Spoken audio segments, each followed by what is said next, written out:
మూసి ప్రక్షాళనకి శ్రీకారం చుడితే BJP BRS party కుమ్మక్కై దాన్ని ఆపుకునే ప్రయత్నం చేస్తూ ఉన్నది.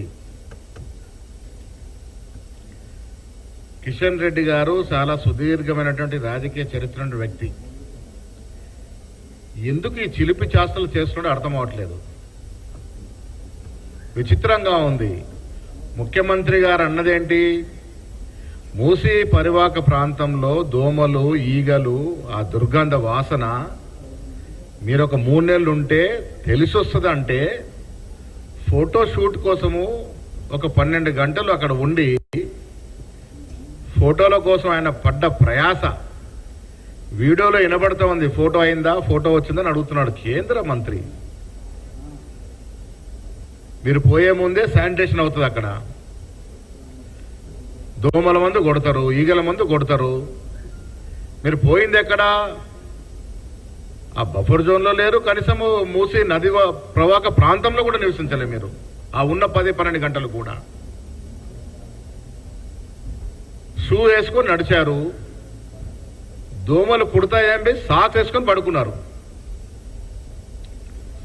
మేమందేంటి మరి, అక్కడ దోమల బెడద ఉంది, దుర్గంధ వాసన ఉంది, అక్కడ ఉన్న వాళ్ళు ఉండలేకపోతా ఉన్నారు. వాళ్ళని సురక్షితమైనటువంటి ప్లేస్కి రిహాబిలిట్ చేయాలనే కదా మేమంది. 3 నెలల పాటు మీరు అక్కడ ఉంటే వాస్తవిక పరిస్థితి తెరుస్తాయని ముఖ్యమంత్రి గారు అన్నారు. మీరు 10-12 గంటలు ఫోటో షూట్ చేసుకుని వచ్చినారు. ఇది కాదు ఒక రాజకీయ నాయకుడు చేయాల్సింది. నేను ఇవాళ మీతో చెప్తా ఉన్నాను, మీ ప్రధానమంత్రి మాటి మాటికి మన్ కీ బాత్ అంటాడు. ఇలా మూసికి బాత్ కरेंगे, చాయ్ పే చర్చ కాదు మూసి పే చర్చ కरेंगे. మా ముఖ్యమంత్రి అన్న ప్రకారం రండి, నేను కూడా వస్తాను. మీరు నేను 3 నెలల పాటు అక్కడే ఉందాం. వాస్తవాలు తెలుస్తాయి మనకి. ఎంత దుర్గంధ వాసన వస్తుంది అక్కడ. అక్కడ ఉండే బీద ప్రజానికం ఎంత కష్టపడతా ఉన్నారు. దోమల బెడద, ఈగల బెడద, ఎన్ని రోగాగ్రస్తులు అవుతా ఉన్నారు. వీనన్నిటి దూరం చేయాలనే కదా మా తపన. ఎలాగో 10 ఏళ్ళు బీఆర్ఎస్ పార్టీ రాష్ట్రాన్ని సర్వనాశనం చేసింది. ఒక విజన్తో, ఒక దూరదృష్టితో, ఒక పక్క ప్లాన్తో పరిపాలన చేయలే. అందుకే రాష్ట్ర అభివృద్ధి కుంటుపడిపోయింది. ఇవాళ మేమొచ్చి ఈ 10 ఏళ్ళు జరిగిన నష్టాన్ని పూడుస్తామంటే మీకెందుకు కడుపు నొప్పి? 10 ఏళ్లుగా చూస్తాను, ఎప్పుడైనా బీఆర్ఎస్ పార్టీ గ్రాఫ్ తగ్గుతుందనగానే రంగంలోకి దిగుతారు వీళ్ళు. బీఆర్ఎస్ పార్టీ ప్రొటెక్టర్స్ వీళ్ళు. అరే 10 ఏళ్ళు కేసీఆర్ మెలగబెట్టలేకపోయినాడు, మేమేదో చేస్తామంటే మీ కడుపు నొప్పి ఏంటి? ఇలా ప్రజలకు తెలియదా మూసీ నది పరివాహక ప్రాంతంలో ఉన్నటువంటి నివసిస్తున్నటువంటి ఫ్యామిలీల సంగతి ఏంటి? ఎంత ఇబ్బందులు గురవుతా ఉన్నారు వాళ్ళు.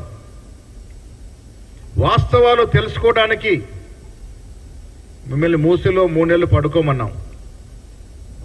మీరు వచ్చి ఏం తెలుసుకున్నారు ఇప్పుడు చెప్పండి. అదేనా మూసీలో అసలు దుర్గంధ వాసన లేదని చెప్తారా? అసలు దోమలే లేవని చెప్తారా? మరి దోమలే లేకుండా మీరు సాక్స్ వేసుకుని ఎందుకు పడుకున్నారు? మీరు దోమలే లేకుంటే అంతకుముందే శానిటేషన్ ఎందుకు చేయించుకున్నారు? ఎవరు నమ్మించడానికి ప్రయత్నం చేస్తా ఉన్నారు? మీరు ఆషామాషి నాయకుడు కాదు, కేంద్ర మంత్రి స్థాయిలో ఉన్నారు. ఏం సాధించినట్టు ఒకరోజు నిద్ర చేసి మీరు? నేను మీకు సూటిగా అడుగుతా ఉన్నాను, వాళ్ళ తెలంగాణ అభివృద్ధి అనేసరికి మీకు నొప్పి వస్తూ ఉంది. సాబర్మతి రివర్ ఫ్రంట్ ప్రాజెక్ట్ తీసుకొచ్చింది మోడీ కాదా? 24 ఏళ్లుగా సాబర్మతి రివర్ ఫ్రంట్ ప్రాజెక్ట్ నడుస్తూనే ఉంది. దాని గురించి ఎప్పుడైనా మాట్లాడినారా?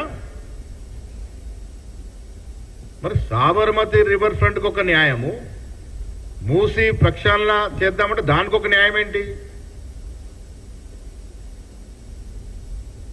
సాబర్మతి ప్రాజెక్ట్ ఇంత దుర్గంధం ఉండదు, అయినా మీరు ప్రాజెక్ట్ టేకప్ చేశారు. 20 ఏళ్లుగా సాగుతూ ఉంది. దాదాపు 25 కిలోమీటర్ల ప్రాజెక్ట్ టేకప్ చేశారు. దాదాపు 13,000 మంది అక్కడ ఇల్లు లేని వానయ్యారు. ఇప్పటికీ ఇల్లు ఇవ్వలే.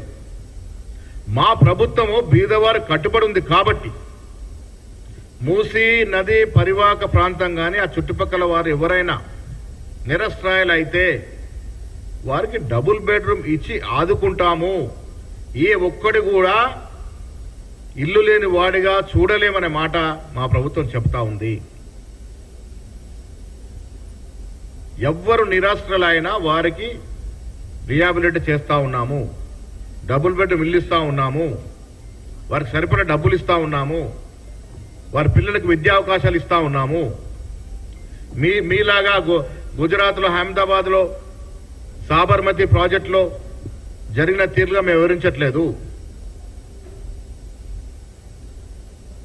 మీరు గుజరాత్ గులాంలాగా ఎందుకు వివరిస్తా ఉన్నారు? వీళ్ళ నొప్పంతా హైదరాబాదు ముఖ్యమంత్రి గారు చెప్పినట్టుగా